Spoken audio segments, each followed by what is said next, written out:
The length of the book, like that book in particular, you'll see was quite thin. Or when I say thin, I'd say it's a medium-sized book.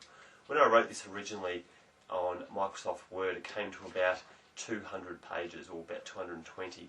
When I sent it off to get typeset, it came back as a 120-page book. To give you an idea of what 120 pages look like, it's about that. So they'd actually cut my book from a Word document to about half of what I expected it to be. I then went back to them and said, no, that's too thin, I'd like some changes.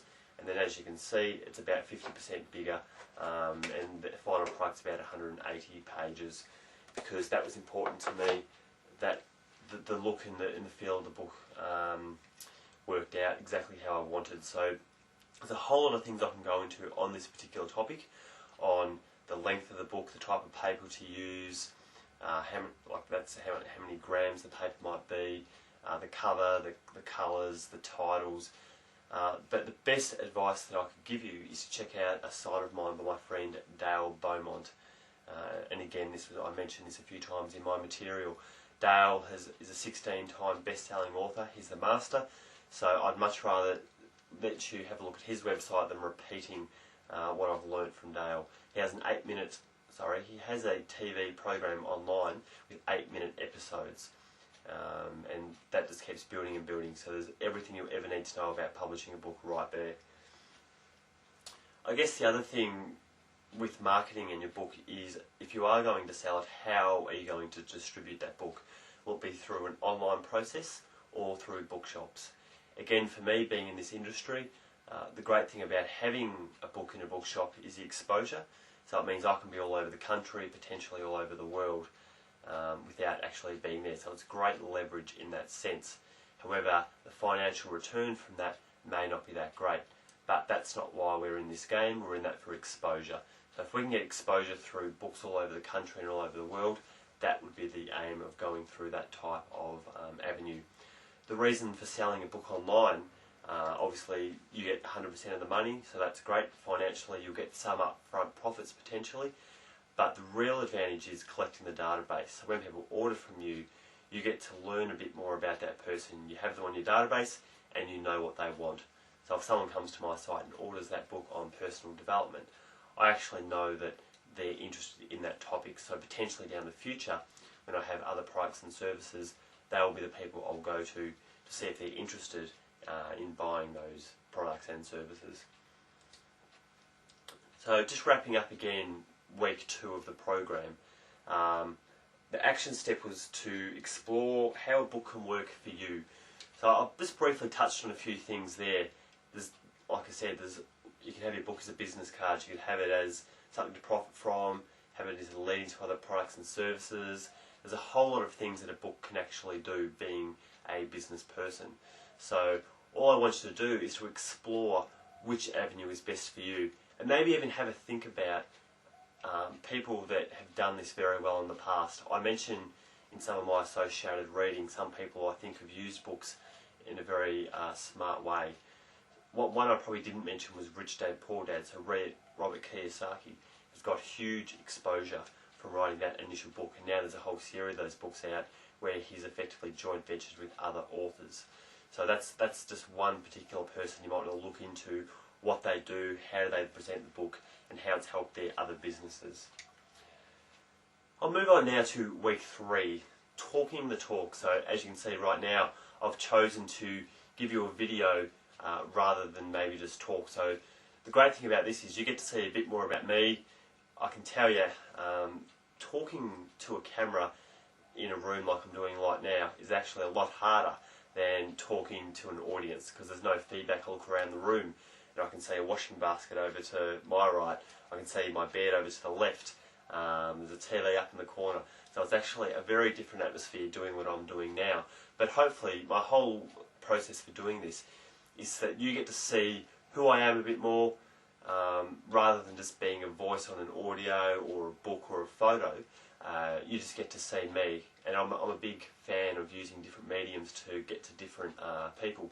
So that's why I think speaking online to videos, speaking to audiences, there's a whole lot of ways you can use this skill to promote your business. And the best thing about it is, of course, is leverage. So right now I'm making a video for you guys. I'm speaking once. This is taking, say, half an hour of my time. By the time I upload it to YouTube and do a few things, it's probably about a 2-hour process. But once it's done, I never have to do this again. The same goes when you speak. So if I was to go and speak, I'm doing some gigs later this year at a school. So I'll be speaking to, say, 200 people. And that is great leverage. Rather than speaking one-on-one, not only am I speaking to 200 times the people, I've also got the credibility. I've been put up on stage as an expert. So instantly, a one-on-one talk might be dismissed very easily, like in your business. If you were to try and sit around a table and sell something to a person one-on-one, it can be a much harder process as opposed to speaking to 200 people and then doing the one-on-ones talk second. You've already built that credibility and rapport, and then they've come to you. So you've really narrowed down people that are more interested in your product and service already. So moving on, when you do speak, I guess there's a few different ways you can go about this. You can speak for money. So you can be a keynote speaker, get an $800, say, fee for your time, and that is it. Or alternatively, you could, if you have your book like in week 2, you could sell your book. So if you were to speak to 200 people, and instead of charging a fee of $800, you say to the organiser, I'm actually prepared to do it for less. However, I would like to be able to sell my book at the end of my presentation. So if you're confident of, say, selling 30 books to the room at $30 each, say 30 times 30 is $900. So, you know, depending on the size of the room, obviously the bigger the better. But if you're pretty confident in doing that, it's just a way of probably getting in more income. And another way of doing that, which is quite clever, is if there's 200 people in the room and the fee's $800, why not negotiate with the organiser and say, look, I'd actually like every single person in the room to have a copy of my book. If you give me $2,000 for my presentation, not only will I deliver the speech, I will give every single person a copy of my book. So what that will do is that will hopefully get people more interested in you. You're giving them a gift, and as an exchange for that, to be that little bit smarter and go that little bit further, you get them to all fill out a form and exchange that form for the book so that they then go into your database. So there's many ways you can go about this. It's just being strategic and being smart about which angle you want to take in particular. So there's some ideas I'm throwing around now.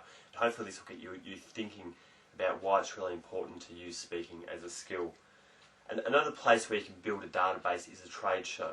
So I've done a few of these, and just recently I'll give you an idea of how it worked for the company I was consulting to. We knew the numbers, that there would be about 10,000 people through the doors over the weekend, and we also knew that if we could get 500 of those people, which is 5%, to give us their name and email address, that would be a really good result. Because doing the numbers, we knew the percentages of what those 5% of people would buy from us in the future. So if you can do your numbers, it's always a case of testing and measuring, like with anything in business. But if you know that, okay, if I pay $2,500 for a stand, I need to get X amount of sales to cover that, at what point is my break even, or at what point is this actually worth my time?